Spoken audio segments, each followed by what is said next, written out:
யாரை தாக்கும் என்றால் ஒரு மத்திய வயது வரை அதற்கு கீழ் உள்ளவர்களை மட்டுமே தாக்கும், மற்றவர்களை ஒன்றும் பண்ண முடியாது.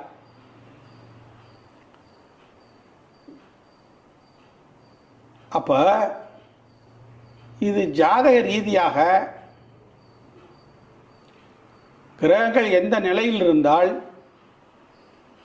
இந்த மாந்திரிகத்தால் பீடிக்கப்படும் என்பதை பார்ப்போம்.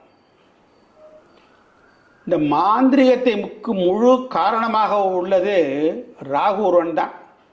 அதாவது ஒருவனை முழு மாந்திரிகனாக ஆக்குவது ராகு தான்.